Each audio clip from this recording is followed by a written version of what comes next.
Hello, everybody. I hope that y'all are all having a good afternoon. Um, y'all, seriously, somebody just sent me a link to a video of me with when I was clowning around the other night with my um freaking teeth in. Y'all, apparently I'm insecure and going through a midlife crisis at 50. Because I was wearing my teeth.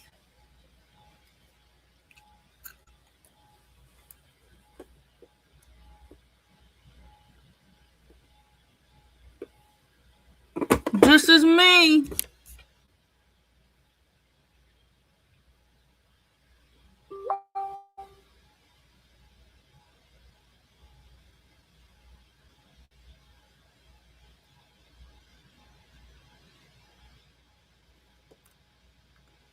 Apparently, I'm so heavily filtered that you can't tell who I am or what I look like.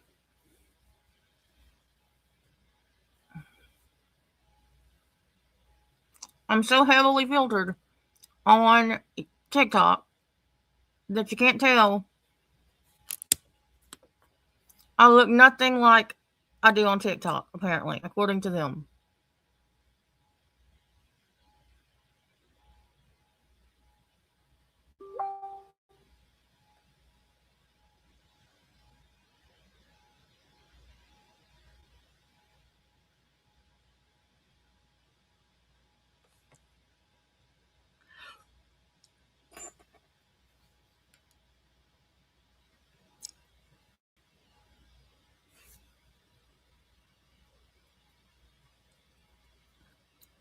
See my wrinkles?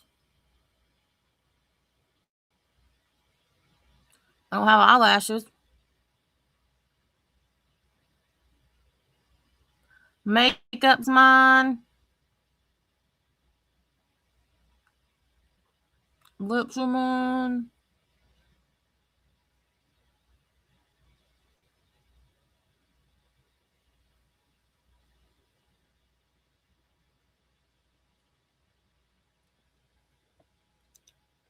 Like, seriously? I was joking around. Midlife crisis? And then it's like the geriatric Mean Girls Club. Yes, I wear a filter. I wear the eyelashes. I literally put the damn thing. Look, there's no filters over here. Mm-hmm.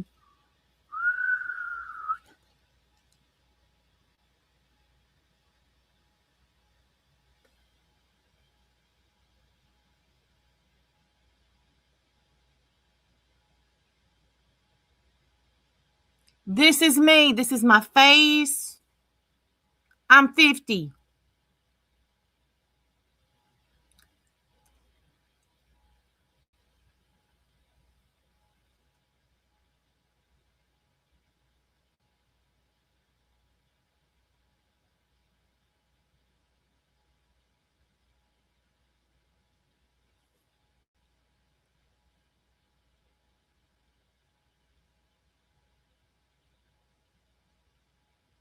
And this coming from faceless, nameless morons. I'm going to say this directly to toxicity so that you have some content. I'm going to finally give you a little bit of the attention that you've been wanting. Honey, bless it. You wish you look this good. You wish. And you are so determined that I'm still fat like I used to be. This is my face. Yes, I wear filters. Absolutely wear filters with eyelashes. And you know that. But you don't want to admit it. So you keep making pictures of me as fat as I used to be. You do you, boo. You do you. My boyfriend knows exactly what I look like.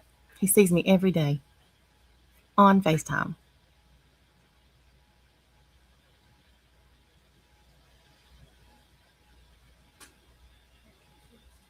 Where's your husband?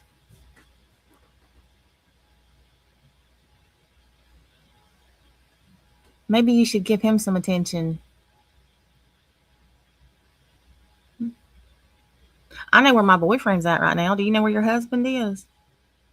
Because he sure ain't with you. Because you're too busy watching me.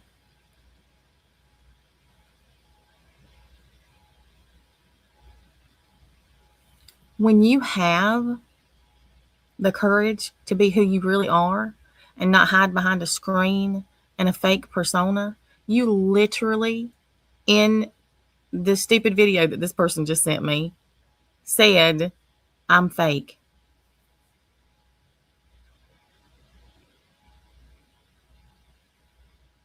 And y'all said I admitted that I pay my bills by doing battling. Yeah, dumbasses.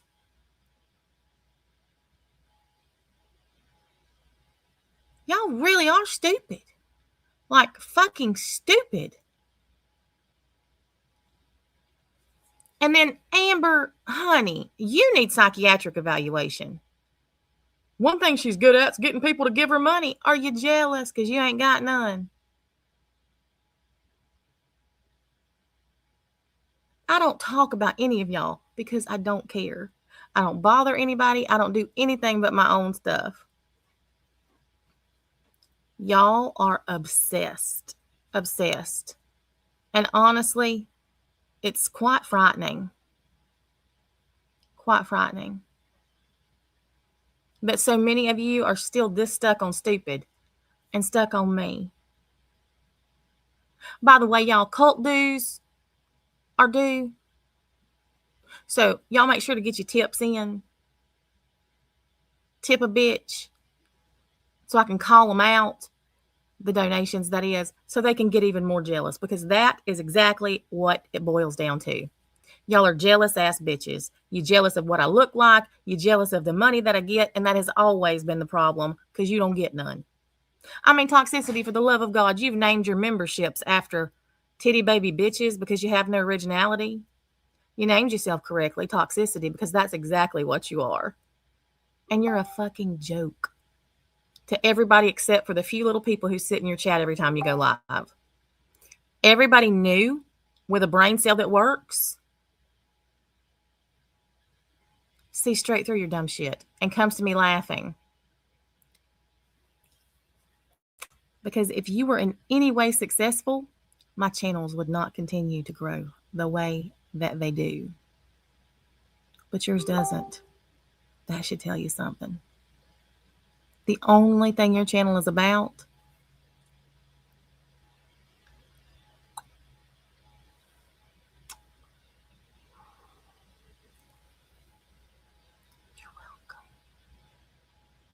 it must really chap your ass, doesn't it? That the only reason that you make any money is because of me. I make money for both of us. You can't even make money for yourself. That must really chap your ass.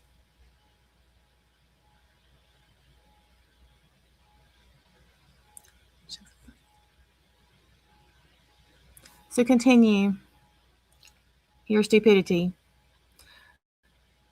and with the same stupid people that are in your chat every time. Hey. Y'all, please make sure to infiltrate my Patreon because there's so many things going on in there. Infiltrate. Continue to think that my boyfriend had left me and is out on the prowl, and where our relationship is shaking. Not shaky, but shaking.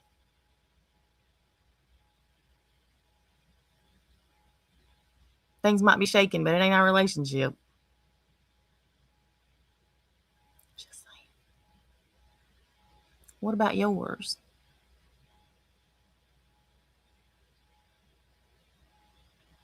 StreamYard doesn't have any filters. You can see my wrinkles on my forehead. You can see that my face isn't smoothed, like y'all said.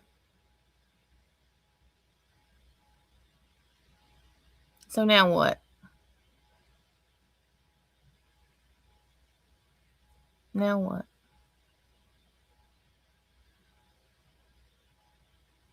Y'all get up on a panel and talk shit about people, make videos, talk shit about people, me. One person. Y'all are the problem. But keep doing it. Because at this point, I mean, all that you're doing is sending people to me. Because nobody's going to you. That's obvious with the growth on your channel. 0. I mean, you may get a few losers here and there that I've pissed off, cussed out, told to fuck off. No loss on my part. Because all the good people, they're over here. Or on TikTok. Or wherever else I choose to go. You're not successful anywhere without my name. It sucks to suck, doesn't it? Papa Squatting, have a watch with us. We know you are going to anyhow. Make sure that you clip the whole thing. Don't worry, I'll leave it up so that you can get all of it. All of it. Don't worry.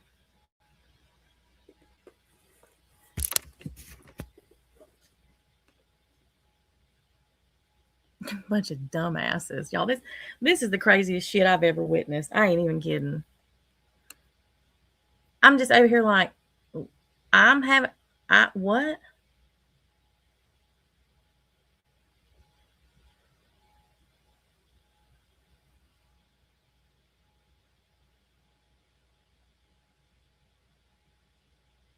Okay.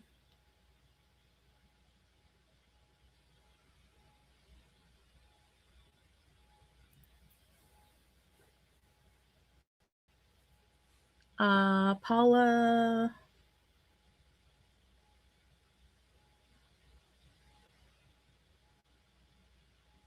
I haven't gotten anything yet. Well, I have gotten one. Thank you so much to the person who sent me a Cash App.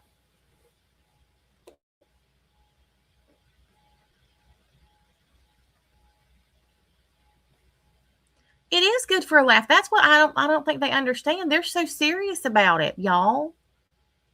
Apparently, I'm narcissistic.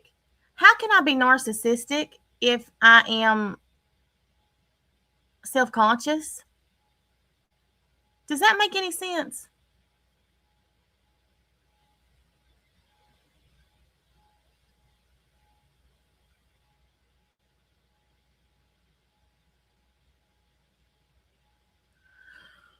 I don't know why I expected that to make sense.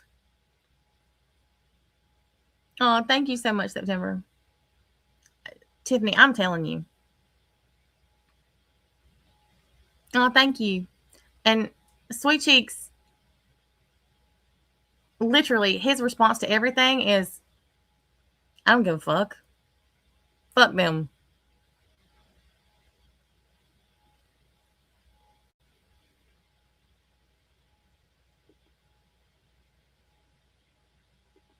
Don't come in here and start rushing me. I can tell you that right now.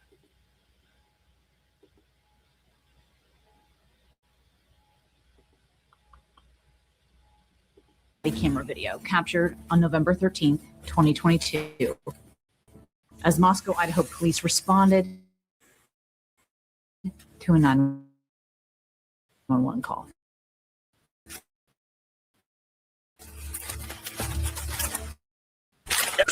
Moscow Police Department, if you're in here, announce yourself. But nothing would prepare police or this tight-knit community for the shocking murders that they discover in this house on King Road. A murder mystery in Idaho. 4 University of Idaho students were found dead in their off-campus apartment.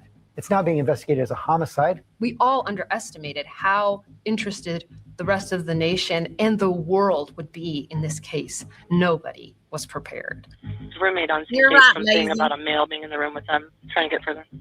You may think you've heard this story, but tonight we'll take you inside the investigation. We'll show you body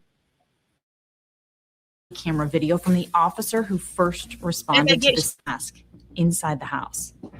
I couldn't really see much of him, but I'm almost positive he's wearing a full black outfit, and he had this mask that was just over his forehead and over his mouth.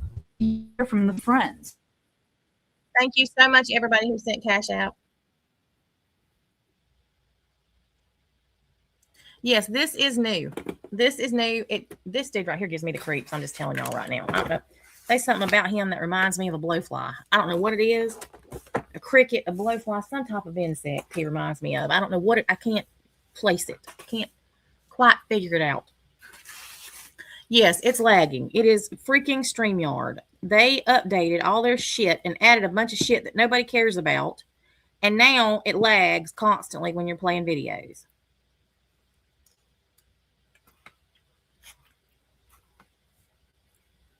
He does look like Caitlyn Jenner.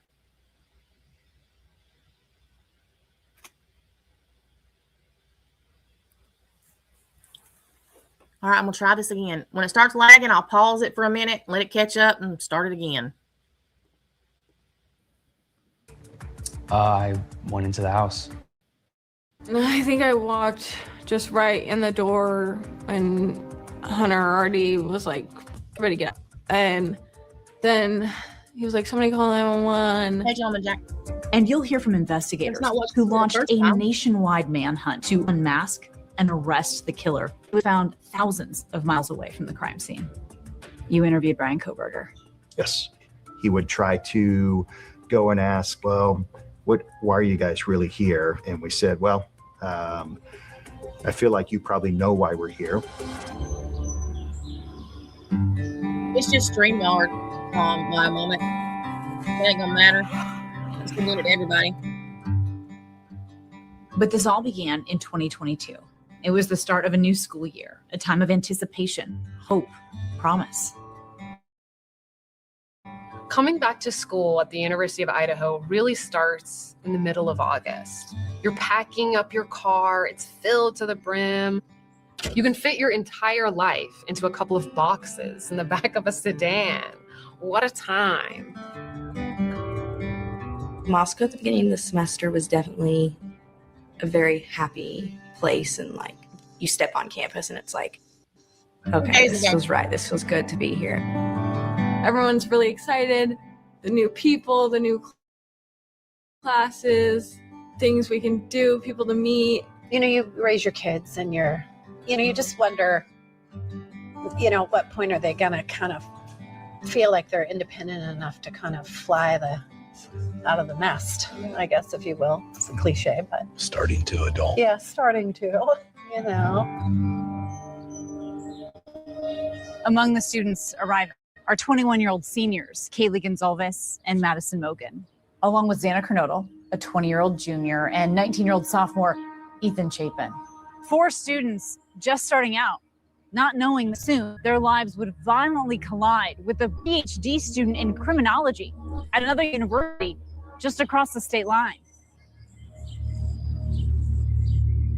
So on November 12th is when that iconic photo is taken, the last known photo of the 4 victims all together with their roommates Bethany and Dylan. All 6 of them before their big night on game day. They've had so many Saturday nights just like this. There was nothing out of the ordinary about this Saturday night in Moscow, or so they thought. Hours later, friends make a horrific discovery. 911 location of your emergency. Something is happening. Something's happening in our house. We don't know what. What is the address of the emergency? 1122. What is the rest of the address? Oh, Kings Road. What unfolds next is the stuff of nightmares. We saw it. It was like, what? Quadruple homicide? We're calling Kaylee, it's going to voicemail. We're calling Maddie, she's not picking up. And in our minds, it wouldn't have been Kaylee and Maddie both. So I think that my mind just immediately went to like, nope. The most important thing to me was who did this? Why did they do it? This is Moscow. It doesn't take very long before state police, then the FBI, all join the search for this killer. We realized that there was a security camera right next door to our residence. Once we had that, we quickly realized that we had this white vehicle. And so that was the introduction of the white Elantra for us. We don't know when this person's going to strike again, if they're going to strike again, and the pressure on us to solve alone, our own internal pressure, was huge. And at the same time, you've got the public pressure to find the perpetrator. There's a crush of media. It overwhelms the tiny town of Moscow. Lives of everyone touch shocking murders. There were, YouTubers and TikTokers outside the house, that want to live stream at our front door. And then someone comes up, oh, hey, yeah, what do you have to say? What do you have to say? Like, dude, get out of our face. It just went absolutely insane, but that's how the world is now. So just trying to get through the days is really all I was doing. You don't feel safe in any situation like that for months. There's no feeling secure or safe. I mean, after the first couple of weeks, we're like, this guy's going to get away with this.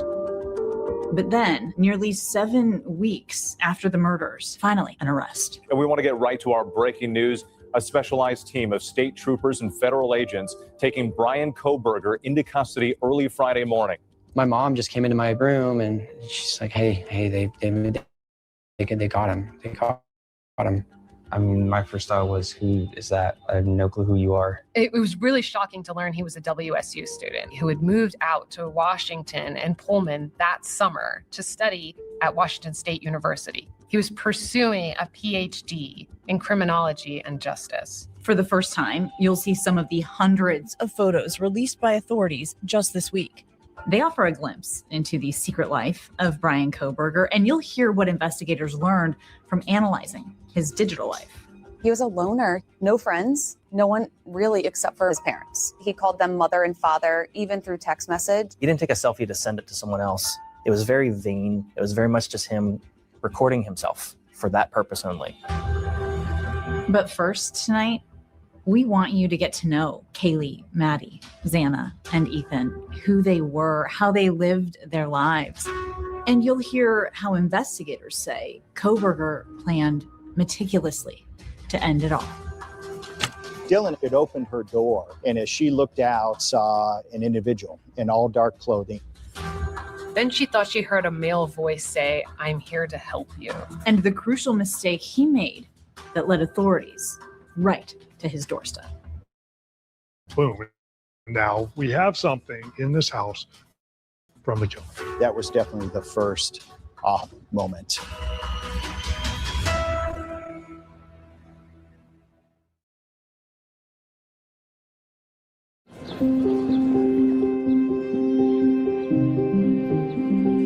Greek life at U of I is pretty tight-knit. We all do things together. The sorority and fraternities were their own little community. When I joined Pi Phi, I met Xana and I just felt welcomed in. You know how you meet some people and they're like, don't want to talk to you? She would talk your ear off. We had an entire friend group that we were always together. Xana, Maddie, Emily. We were attached at the hip probably the first day that we met. We just clicked immediately. I was like, oh yeah, these are my people. These are gonna be my people. Hi, my name is Xana Kernodle. I'm a marketing major here at the University of Idaho. 20-year-old Xana Kernodle loved the Pittsburgh Steelers. She loved her friends, and she highlights both in this video that's posted on her sister's social media. And I really like just hanging out with my friends all the time and being super involved in school events. Xana also really loved electronic dance music. We called her DJ Xan because she was always like, oh, I'm gonna play music while we get ready. Like I have a video where she's jumping on the couch and the MacBook's jumping with her. Oh, okay, your laptop. I've never met someone like Xana before, ever. There was one night, it had snowed, and we see a sled, and we just went flying. Her smile was contagious. I don't know that I ever saw Xana not happy. cracking jokes nonstop. If you ever had a bad day, maybe, had a rough day, she'll make you happy. Like somehow she'll make you laugh. There'd be mornings I'd wake up and I would pull out of the oven a burnt pizza because she tried to make pizza the night before and fell asleep. Xana, did you try to make pizza last night? And she'd be like, I guess so. In August of 2022, Xana moves into 1122 King Road with several friends. That includes Maddie Mogen. And together, the two girls work as servers at the Moscow restaurant Mad Greek. Also spending a lot of time at their house was Xana's boyfriend, Ethan Chapin. He's a triplet, starting his second year at the University of Idaho with his sister Maisie and brother Hunter. The Chapin family invited me to their Idaho home. They opened up their photo albums, sharing memories of the son and brother they lost. Was it always just assumed that the three of you would go to the same college? Yeah, pretty much. It would have been tough to split us up, I feel like.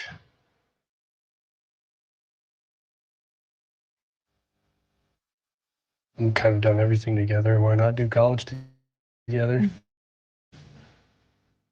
And me and Ethan joined the same fraternity. including some singing clips from the kite. previous one, I too. just kind of followed whatever he did. I knew wherever we went, we were going to have a good time no matter what. I mean, he was kind of the dominant triplet, I would say. He just always had these two in tow. The boys were always together, and we met them, and they were immediately funny, like great guys, and we were like, oh, you guys are being our friends. Alrighty, my name is Ethan Chapin. I grew up playing basketball and a lot of sports. We were a pretty athletic family, so lots of sports, just kind of staying active and yeah, no questions, just ready to get going. We played every sport together. Every time we went in the car, it was together, party together, just everything we did. There was never a dull moment. You always made things interesting and exciting. Whenever there would be a party, we'd be singing country songs. Fall in Love by Bailey Zimmerman. That was one of the first songs that Ethan and I had memorized together.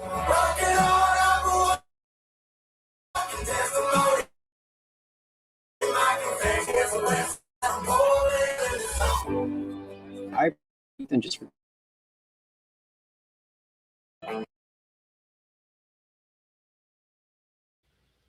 I said that they've included some of the stuff that they put in the previous 2020 episode in this one. We knew Ethan and Xana liked each other. Me and Emily were like, they're gonna be together. I know they like each other. And Xana was like, no. And then Xana ended up being like, oh, he's cute. Tell me a little bit about watching Ethan and Xana. They were both such similar people. Like, they're both very outgoing and just fun to be around. Anytime they walked in a room, it was just kind of like everyone would be like, oh, Ethan and Xana. So it was kind of cool just to see them hang around. And they always just kind of brought that same energy anywhere they went. It was an energy they also brought into singing a Luke Combs song. Crazy. Or camping with their friends and spending time with Ethan's family. I liked her from the beginning.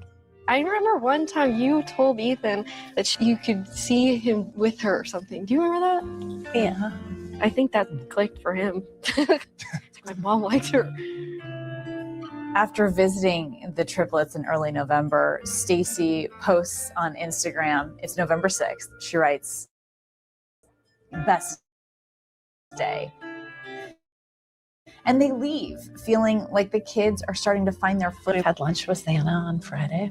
We ate at Mad Greek.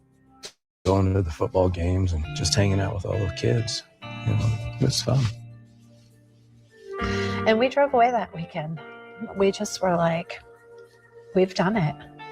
We have 3 independent, self-sufficient kids. It was an amazing weekend. It was just an amazing weekend.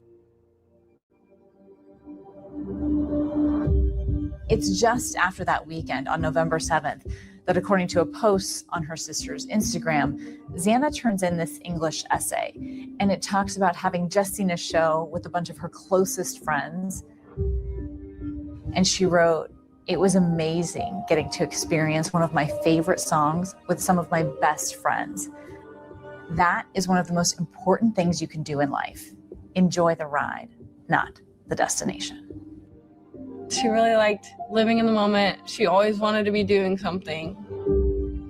And as Xana and her friends are savoring that college life, a student just across the state line is having a very different experience.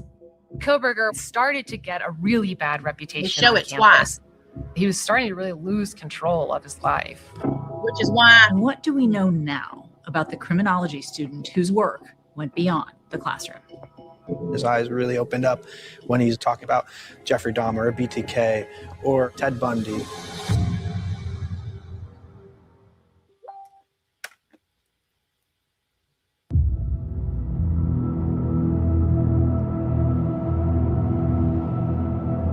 Now keep in mind that some of the information that was leaked in 2020.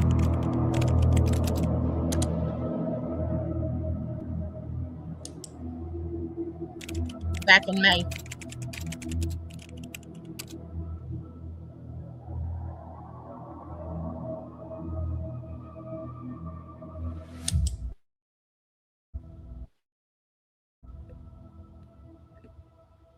If it had only been in this thing once, I wouldn't have said anything. 2,500 miles away, Moscow, Idaho, are the Pocono Mountains in northeastern Pennsylvania. This is a rural community in Pennsylvania. It's really a lot of skiing and resort type communities. There's approximately 160,000 people living here. So it's a really backcountry sort of place in Pennsylvania. It's also where a young Brian Koberger grew up. He lived in this Monroe County home with his father, Michael, a maintenance worker. Exactly. His mother, Marianne, who worked in education, and his two older sisters. What kind of household was Brian Koberger raised in? I would call his household an everyday, common household. His parents were extremely involved in his life. I think even over the course of the last 3 years, he spoke daily with them. Tell me about education for Brian. Brian went to Pleasant Valley School District. It's on the west of the Poconos. He attended middle school there. He then moved on to the senior high school. What kind of student was he? I'd say, based upon what I've learned about the case, Brian was an average student in middle school, and I think he advanced while he got into high school. On the surface, Brian appeared to have a pretty ordinary childhood, but when you talk to people who knew him, this quiet young man seemed to be struggling socially. Brian was an overweight kid growing up. It's come to light that some people that were on the same bus as him said that people would throw stuff at him because of his weight. They would make fun of him. We had issues being picked on when he was overweight, and as it progressed in the high school, he got isolated from his friends that he had at that time. Every information we had was socially awkward. That's not very a few hint list. relationships. You know, as far as never really had what I would consider to be a girlfriend. I will say though that he was kind of skittish skittish in a way, like he didn't really want to talk to people, not very social. A lot of And I things went through it. changed in his life. At 2 times. He had gone through a transformation, And are you talking about a physical transformation? both physically, mentally, and I think just generally in life. He was overweight and he had lost a considerable amount of weight heading into maybe his 9th grade or 10th grade year. When he started losing the weight and trimming down, he'd like to do boxing or he worked out at the local gym. We had a trainer that he grew very fond of. And was that important in his life? Based upon everything that I've learned, it was very important.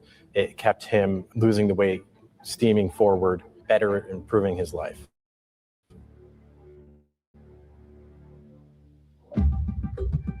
But that newer, thinner, more athletic version, Brian 2.0, if you will, also masked a deeper, much more troubling turn in his life. We know from our investigation into him, and we had looked at his Something like past, that, and we know Mr. that he Trudeau. had some struggles with drug use earlier in his life. We find a history of an arrest in 2014. So of that history of arrest, we can get police reports. And part of the thing that came out of the police report said that there was a heroin addiction at the time. According to police reports that were reviewed by ABC News, in February of 2014, Bryan Kohberger had recently exited a rehab center and rejoined his family. And while he's home from rehab, Bryan took his sister's iPhone.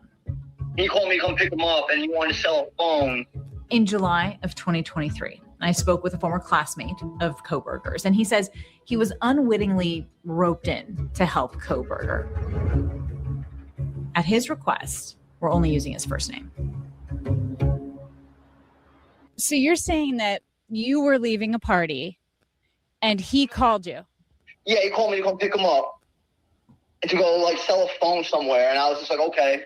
There's documents that ABC, myself included, have seen that show he stole his sister's phone. Oh, I didn't even know all that. So you thought he was trying to sell his own phone? Yeah. And at this time, did you know he had just gotten out of rehab? That I did not know either.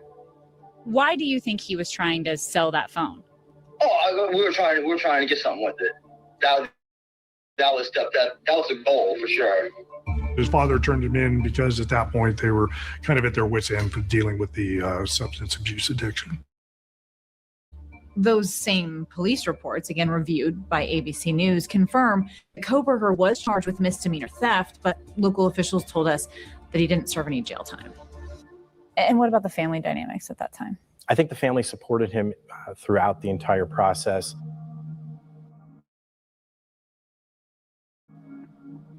His family would say that they believed him to be sober ever since high school. Obviously, that evolution led to him getting higher education, doing better in schooling, focused more on something that he really wanted to do, which was criminology. When he graduated high school, I think he actually got a security job right out of high school working for Pleasant Valley School District. He then transitioned after a year or two, and he did attend Northampton County Community College, where his interest in criminology grew. So he goes to Northampton Community College and then from there goes to DeSales. He goes to DeSales University to finish his degree, which this is an individual that appeared to be highly intelligent and turned his life around. According to a pretrial motion that was submitted by defense attorneys, the doctors had recently diagnosed Kohberger as being on the autism spectrum, along with OCD. And in the filing, they also state Mr. Kohberger has met the criteria for this diagnosis since childhood. Bryan's defense team said that he suffered from autism spectrum disorder. Is that something that the family thought he also suffered from? I don't know if the family thought that he suffered from a disorder. So what provokes a person who appears to have overcome a difficult adolescence to then murder 4 people? And how did his life take a turn when Kohberger left Pennsylvania to pursue his PhD at Washington State University? Professor said, if we give him a PhD, we're going to end up seeing on the news that he's committing some kind of crime.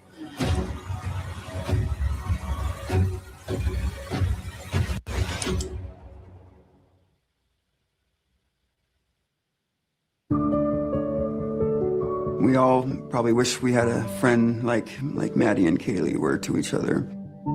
In August of 2022, 5 young women, including Kaylee Gonzalez and Mogan, all move in house together right here on King Road. And they were always at each other's house or at Kaylee's sister's house. They were more than best friends. They were even more than sisters. They were absolutely each other's everything through thick and thin. So that's Maddie at Christmas when she was just little. She looked so excited.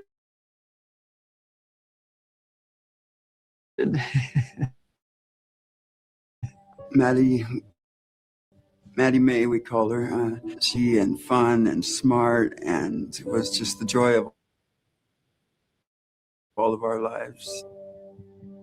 Maddie's dad, Ben, and her mom, Karen, divorced when Maddie was really little. Karen then married Scott Laramie, who raised and loved here in the Prime Video docuseries One Night in Idaho, The College Murders. Maddie was Cameron's mini. They acted a lot and everything. Sometimes she just called me Scotty, you know. And then when she got older, it just made me feel so proud to be called Dad. I was a very young mother. I was 22. So I was always so protective of Madison. This beautiful, peaceful little girl. I'd never let Maddie cry. Like, Kaylee is the daughter of Steve and Christy Gonzalez. She's the middle child of 5 kids, including her older sister, Olivia, and they grew up together near Coeur d'Alene. I remember the day Kaylee was born. I was about 4.5 years older than Kaylee. And your big sister, but you're...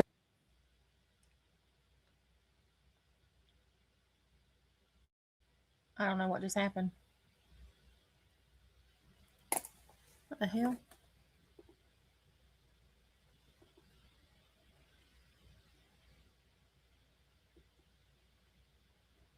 It's not me.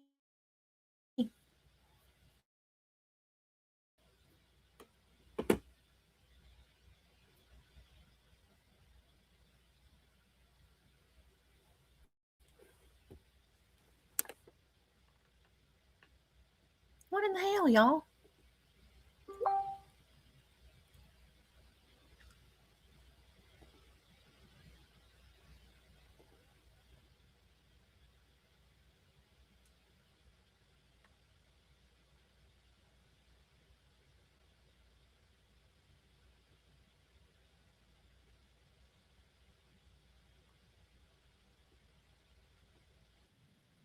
If this could be the friend, and it just worked out that way.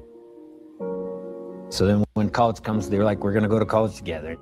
During Well, high why school, did they they cut it out? mentioned it early on. They were going to go off to college together. That was their plan. Living near Coeur d'Alene, Idaho, they were just about 85 miles or so from the University of Idaho campus.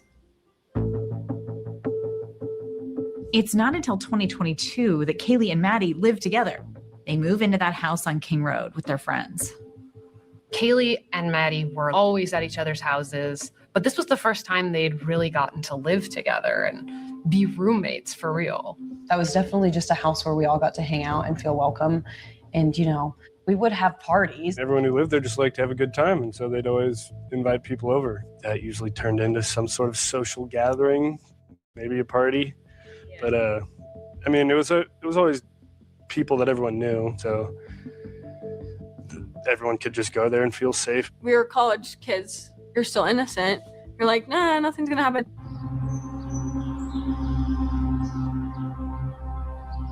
By their senior year, Maddie and Kaylee were looking forward to graduation, starting their next chapter.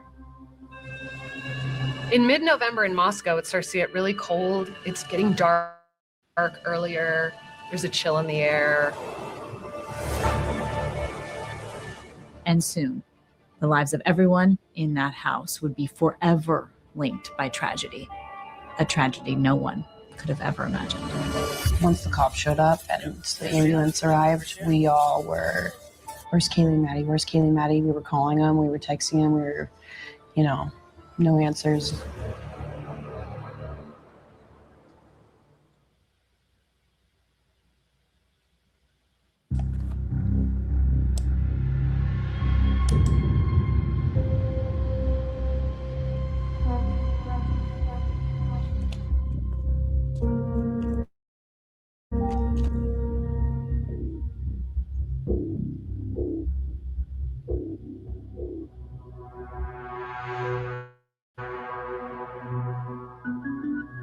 In May of 2022, 27-year-old Brian Berger graduates from DeSales University.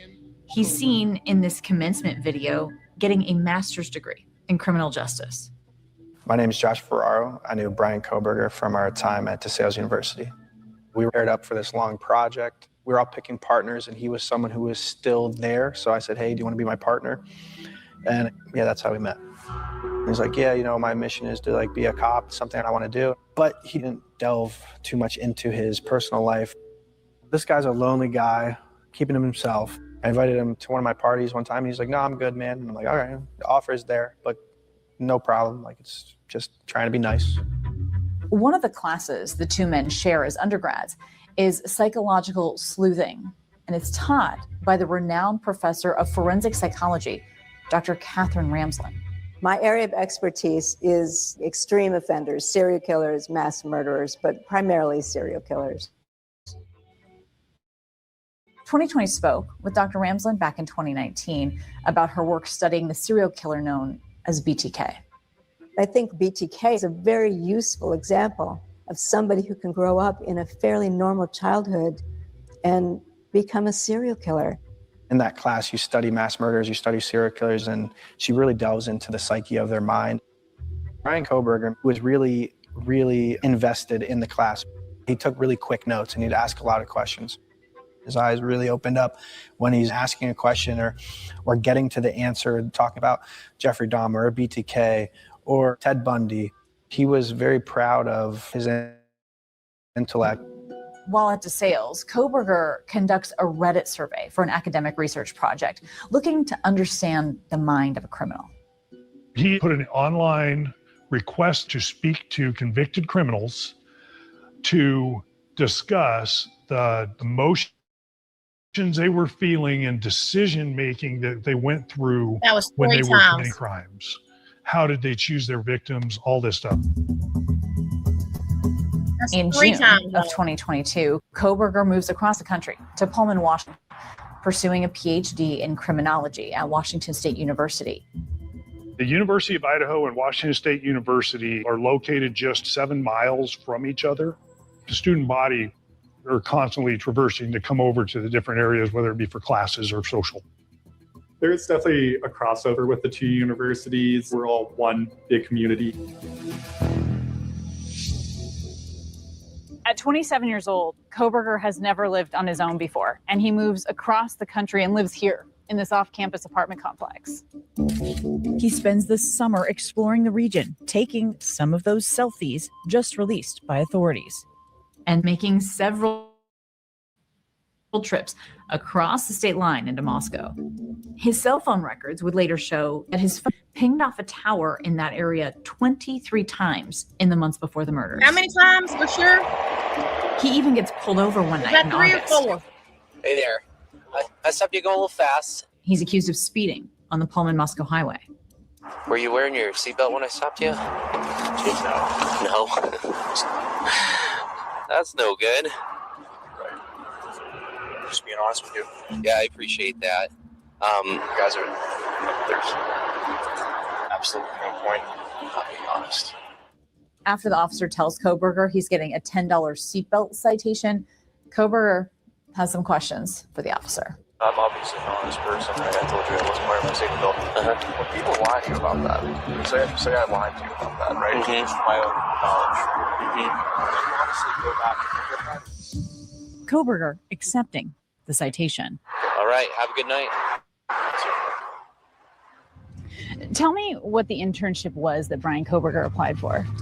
So it was actually part of WSU's criminal justice PhD program, where the student would be embedded in the police department to conduct research. How many How times would has you that car been describe shown? how 3 he or 4? communicated with you? Just awkward, just a little bit socially inept, perhaps. I didn't feel he could develop rapport and trust with my staff. He didn't really speak in a fluid conversational manner. And so for those reasons, I didn't think he'd be a good fit. I've been taking at the notes and I've university, lost track. How many which helps times pay have for you his seen it? tuition. He was the TA for my criminal justice 420 class, which was criminal procedures. He was a little bit more strict with his grading. He gave several comments of feedback, like saying, oh, well, this is a little bit too broad. This is not descriptive enough. Like that. Bryan Kohberger was pretty quiet, not too much. He kind of didn't really look at us directly, and he just seemed really kind of awkward. And outside of class, Kohberger doesn't appear to be very social. He was a loner. Jared and Heather Barnhart analyzed Kohberger's digital life, including his cell phone and computer records for investigators. Maintenance, and another was AT&T. There were no texts to friends. It was just his parents. He called them mother and father, even through text message. He would say, "Mother, where is father? Why isn't father answering me?" And she would respond, "Your dad is in the garage, Brian. He's working." It was all mother and father, hours of talking, text messaging. And we found all those selfies. Like very much staged selfies, trying to catch himself in a certain manner. It's not weird that he was taking selfies. The weird part is that he never did something with it.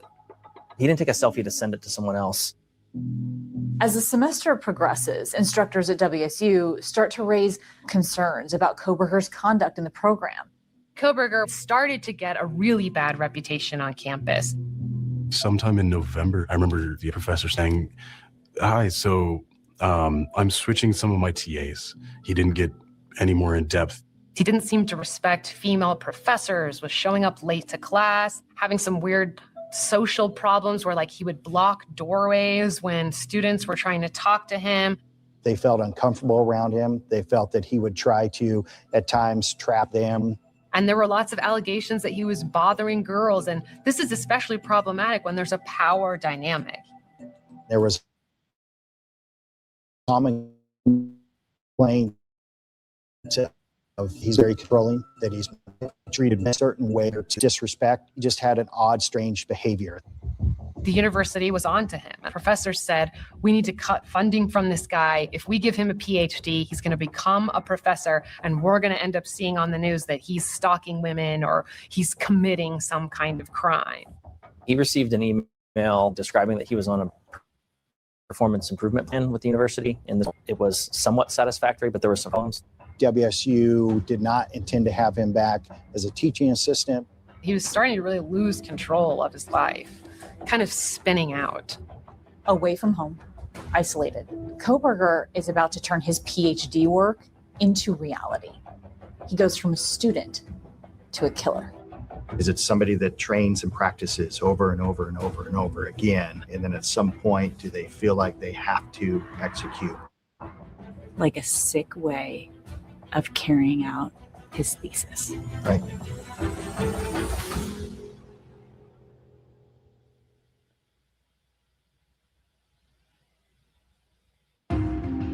Where's she at?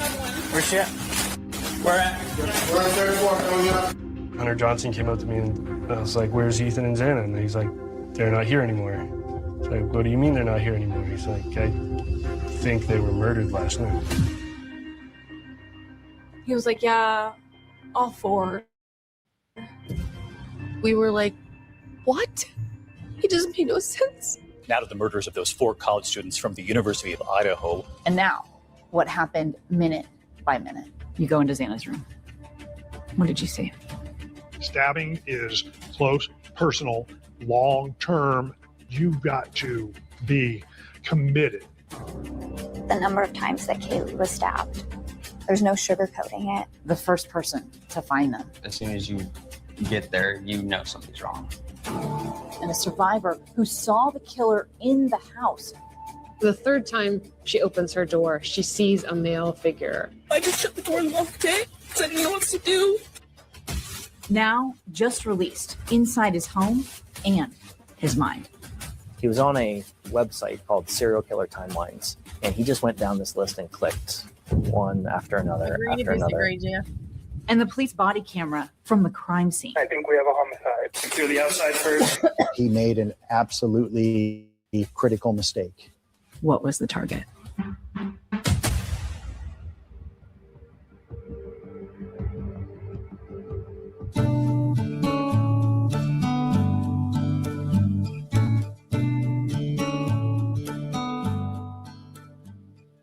Just over the hill is the University of Idaho campus. This is Greek Row. This is Mackay House right there. And as cross street, you enter that off-campus housing. And this area in particular is really popular. Students sort of pass down the houses from generation to generation. And in August of 2022, This is where 5 young girls moved in together. We're full of optimism. Excited.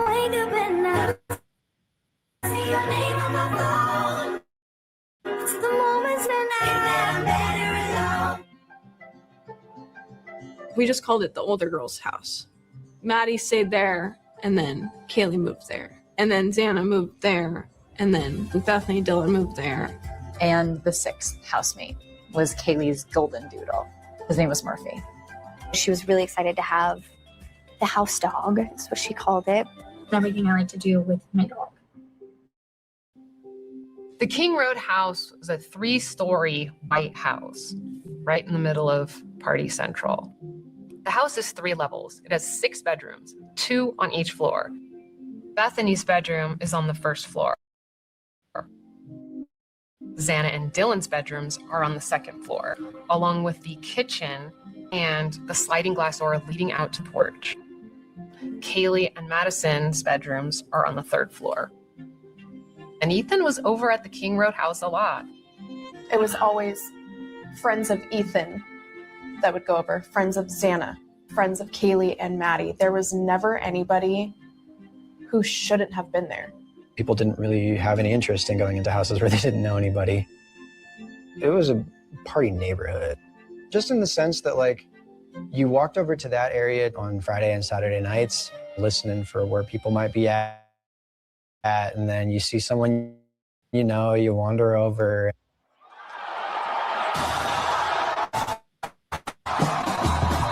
Today, November 12th. It's last home for the University of Idaho Vandals. Celebration is in the air. Students start tailgating early. We had a lot of pre-games before the football games. If the game was early, we would try and wake up early. Xana would usually be FaceTiming me, trying to wake me up, be like, hurry up, like, let's go. I had gotten text from Ethan being like, why aren't you here yet? So I was like okay, I'm willing. Hold on a minute, y'all. Hold on. I think somebody has screwed us over here. Somebody's pulling some shit, and I don't know what it is.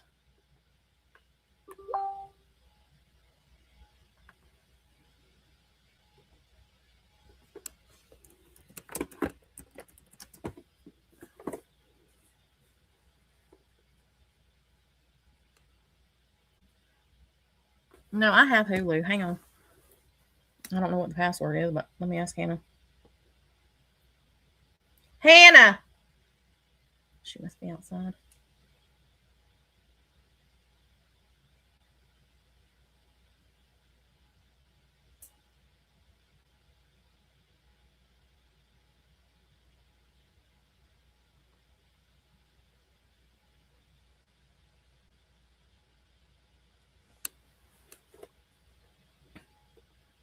Bear with me, y'all. Bear with me.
Good to see you.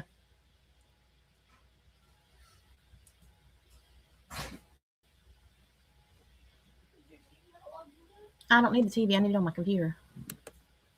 Hold on, y'all, just a minute.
I don't even see one on here.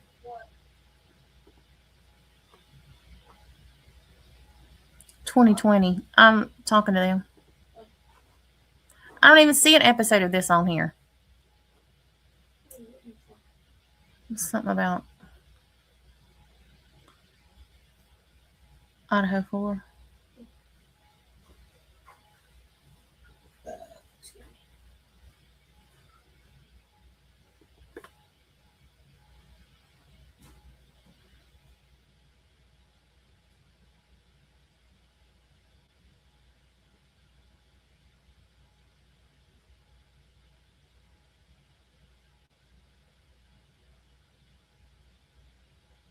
Listen, everybody's entitled to their opinion. Everybody's entitled to their opinion.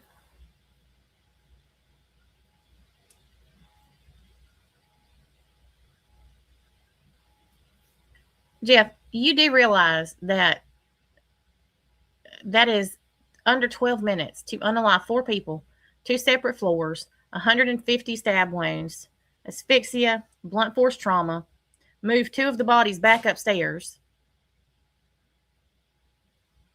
position them, take a shower, clean up,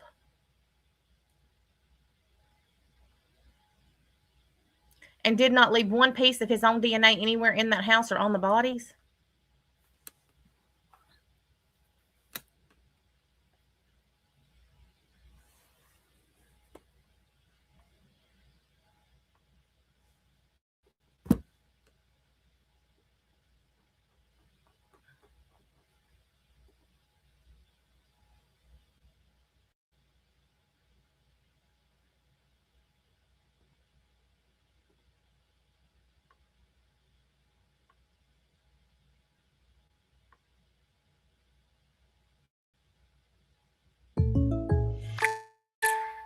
Presented by State Farm. Like a good neighbor, State Farm is there.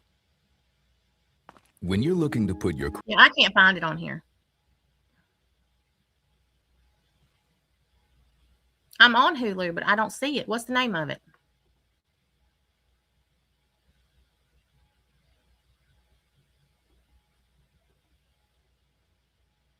We ain't turning this over here into TikTok. Look, everybody's entitled to their opinion.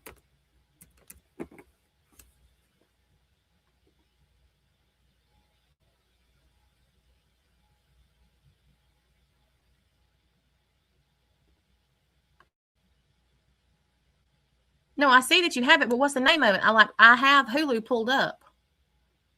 I just need to know what the name of it is. Idaho Justice. All right, hold on.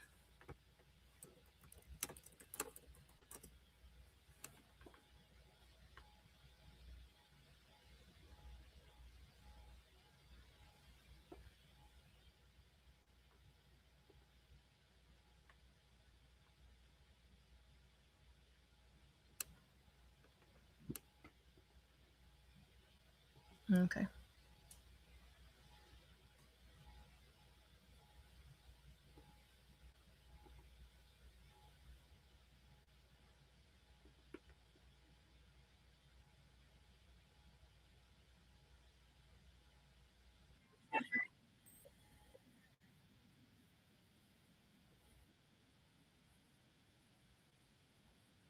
I hate commercials.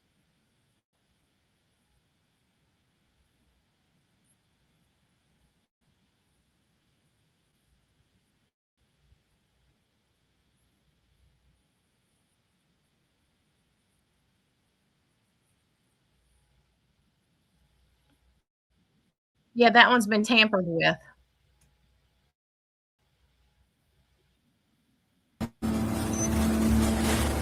We're restarting, y'all. This is the actual episode and not the one that was stuck with. This is the police body camera video captured on November 13th, 2022, as Moscow, Idaho police responded to a 911. Yep. Where's she at? Where's she at?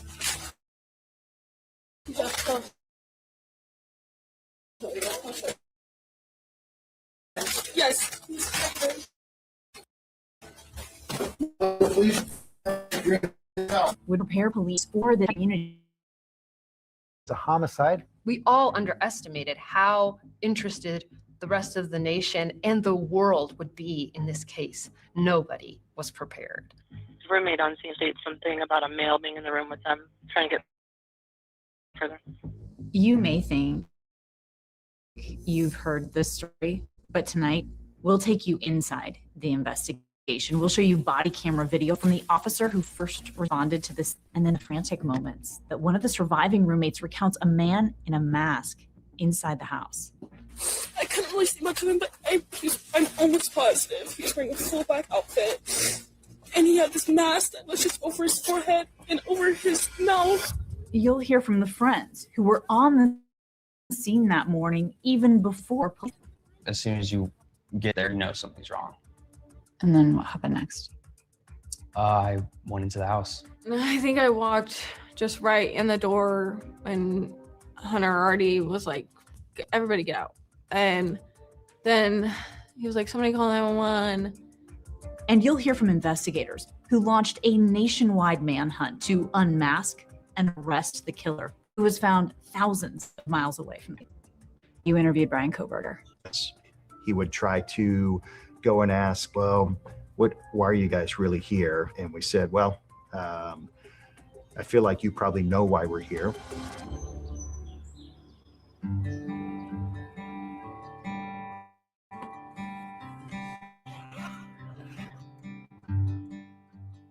But this all began in 2022. It was the start of a new school year, a time of anticipation, hope, promise. Coming back to school at the University of Idaho really starts in the middle of your entire life into a couple of boxes in the back of a sedan. What a time. Moscow at the beginning of the semester was definitely a very happy place, and like you step on campus and it's like, okay, this feels right, this feels good to be here. Everyone's really excited. The new people, the new classes, things we can do, people to meet. You know, you raise your kids and you just wonder if they feel it. It's a cliche, but Starting to adult. yeah, starting to. Here are 21-year-old seniors, Kaylee Gonzalez and Madison Mogan, along with Xana Kernodle, a 20-year-old junior, and 19-year-old sophomore, Ethan Chapin. 4 students just starting out, not knowing that soon their lives would align with a PhD student in criminology at another university just across the state line.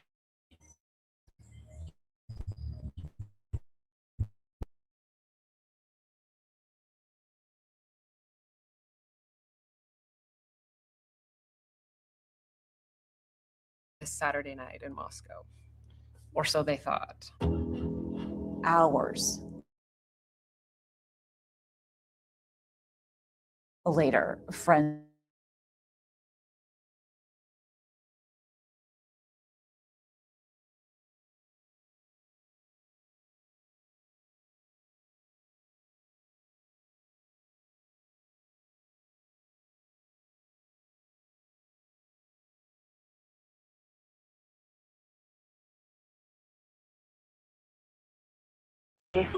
Saw it on our phones before they told us directly.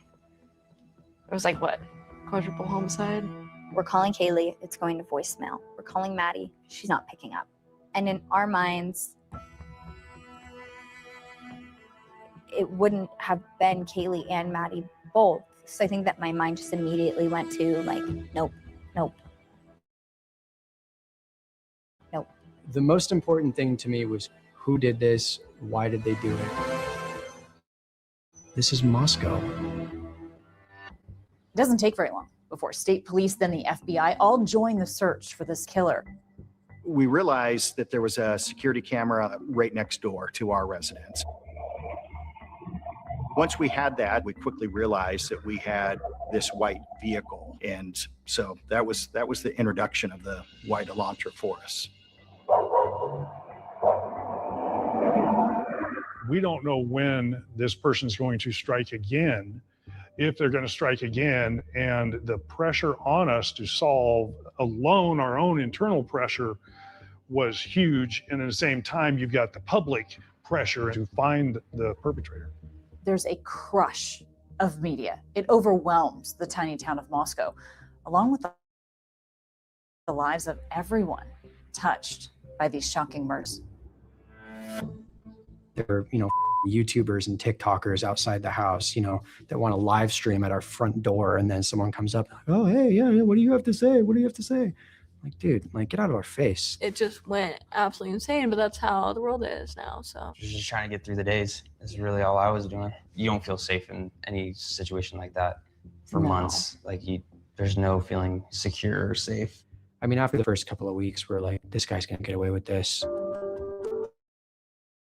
But then, nearly 7 weeks after the murders, finally an arrest. And we want to get right to our breaking news. A specialized team of state troopers and federal agents taking Bryan Kohberger into custody early Friday morning. My mom just came into my room and she's like, hey, they got him. They caught him.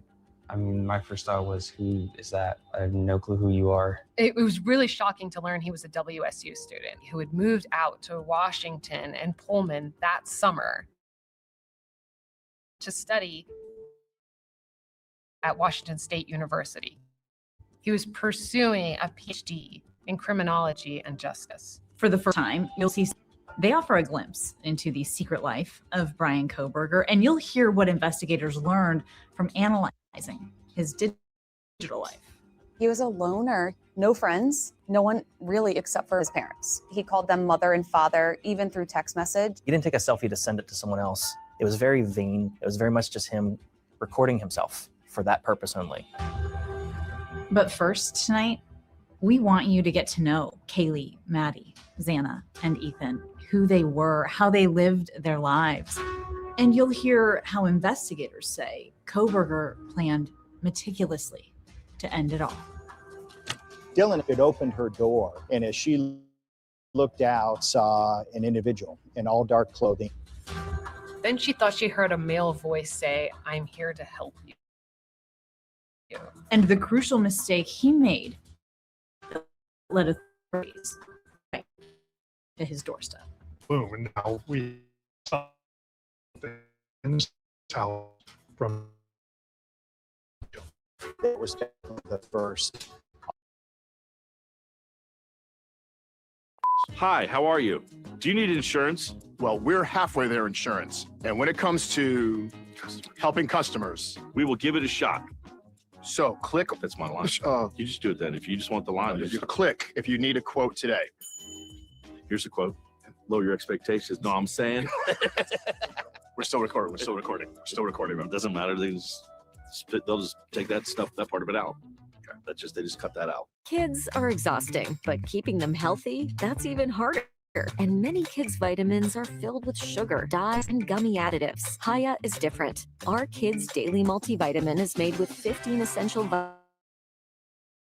vitamins and minerals. No sugar, no artificial dyes, just goodness. Hiya comes with a refillable bottle and stickers to decorate, and get fresh refills sent monthly on a pediatrician recommended schedule. Join more than 1 million parents who already switched to Hiya and get 50% off your first order. I'll give you my bike if you can prove you know your finances. Sure. How many subscriptions are you paying for right now? I don't know, like 4. Let's download Rocket Money and we'll see if you're right. Okay, it actually looks like you're paying for 15, which is costing you $290 a month. What? No way. Where are you getting this information? Rocket Money has all your expenses in one place, and it even helps you create a budget based on your past spending. Don't worry about those subscriptions. You can cancel the ones you don't want right from the app, and it'll even try to get you a refund on some of them. That's actually pretty helpful. Download Rocket Money today.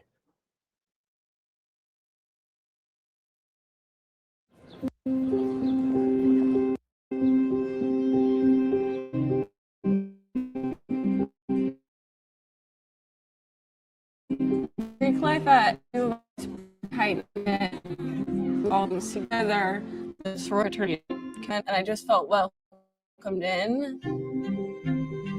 You know how you meet some people and they're like, don't want to talk to you? She would talk your ear off. We had an entire friend group that we were always together. Xana, Maddie, Emily. We were attached at the hip probably the first day that we met. We just clicked immediately. And I was like, oh yeah, these are my people. These are gonna be my people. Hi, my name is Xana Kernodle. I'm a marketing major here at the University of Idaho. 20-year-old Xana Kernodle loved the Pittsburgh Steelers. She loved her friends. And she highlights both in the video that's posted on her sister's social media. And I like just hang with my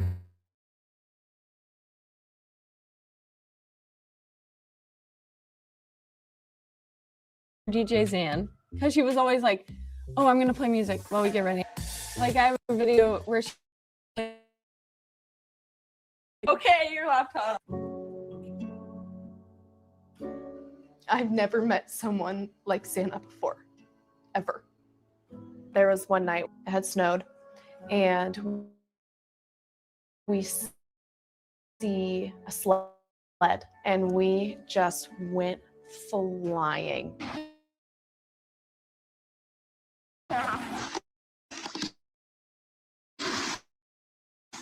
Her smile was contagious. Stop. If you ever laugh.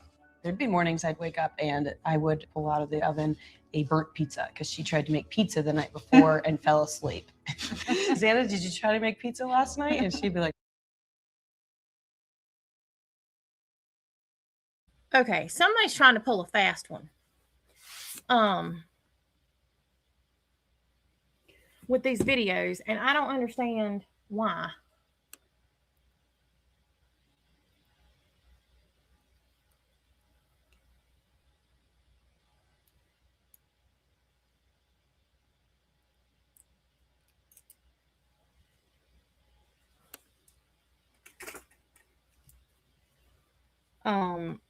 I don't get it. So,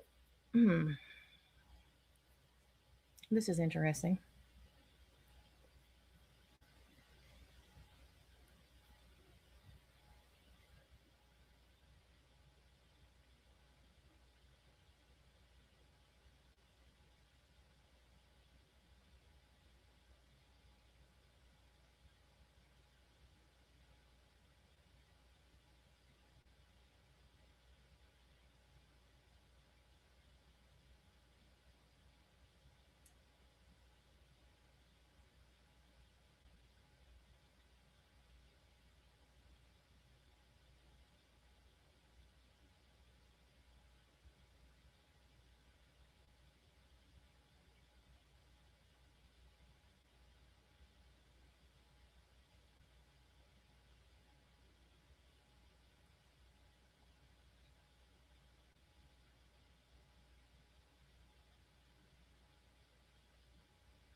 Well, Jeff, and to be honest, here's the thing that the FBI specialist said, and this is verbatim.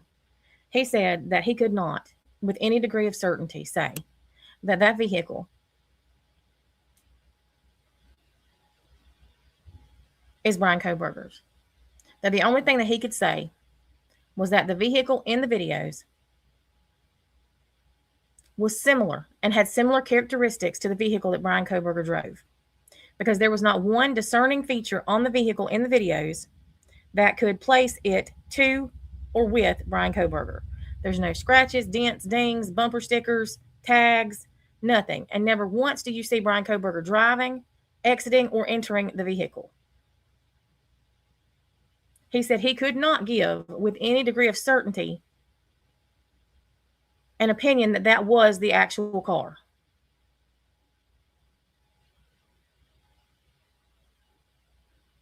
And then you also have the prosecutor and one of the FBI agents saying that there was zero factual basis or evidence that placed Bryan Kohberger in the scene, at the scene of the crime. I don't believe in coincidences. But the fact that they got the pings for his vehicle off of a Stingray device, why was the Stingray device there to begin with?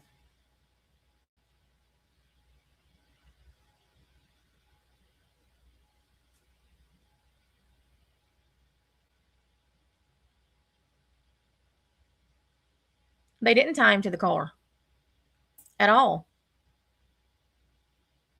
They tied him to the scene from the touch DNA on the inside of the button flap on the knife sheath, yet there is a mixture of DNA that is mixed with the victims on the outside that has an unknown males in it.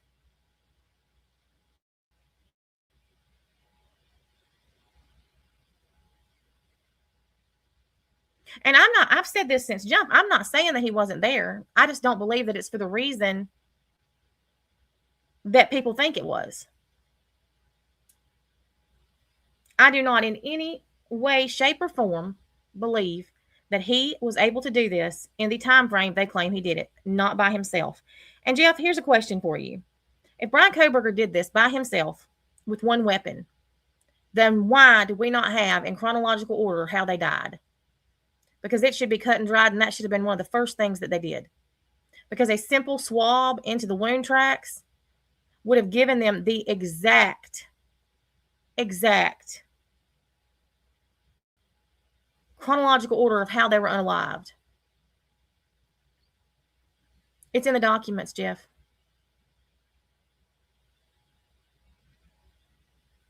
I shared it on my live a week or so ago.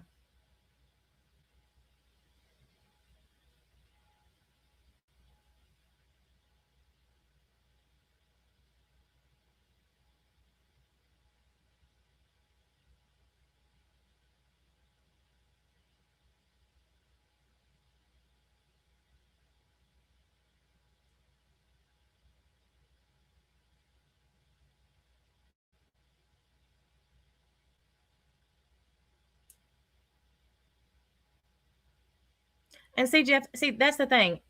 You can't say that because you're not an expert. That's your opinion. But you have no factual or evidentiary basis to make that opinion. It's not an educated opinion. That's just your gut instinct, your gut feeling. Which is exactly why I don't give my opinions or my opinions, why I don't give my theories. She wasn't allowed to.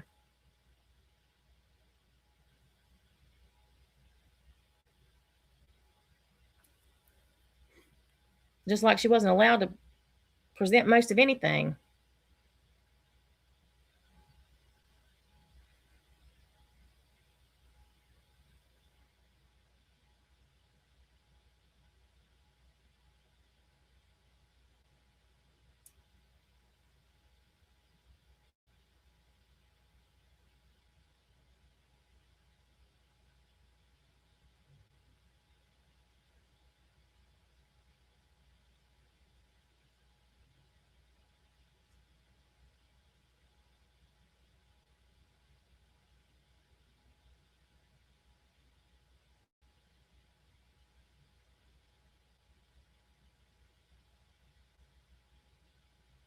Well, Jeff, what I'm saying is I'm not even at this point. I do believe he was there. I don't believe it's for the reasons that people think.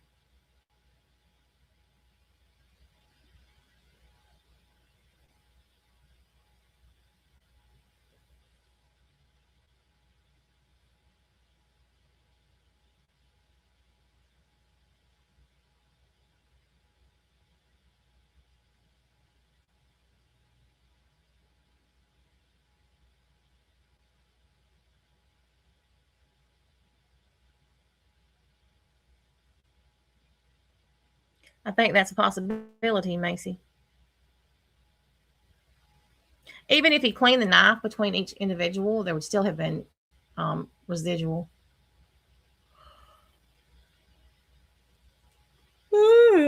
All right, y'all. I'm fixing to get off here and take something for my head. My head is about to bust wide open. But I will be back on TikTok in just a little bit so that I can try to get started on this challenge that they've got me in. And then we'll talk about this stuff some more. I've got the actual page where Christy Gonsalves made that statement about the 2 a.m. time frame not being important. And we'll talk about that when I go back on TikTok. All right, y'all. See y'all later. Thank you, everybody.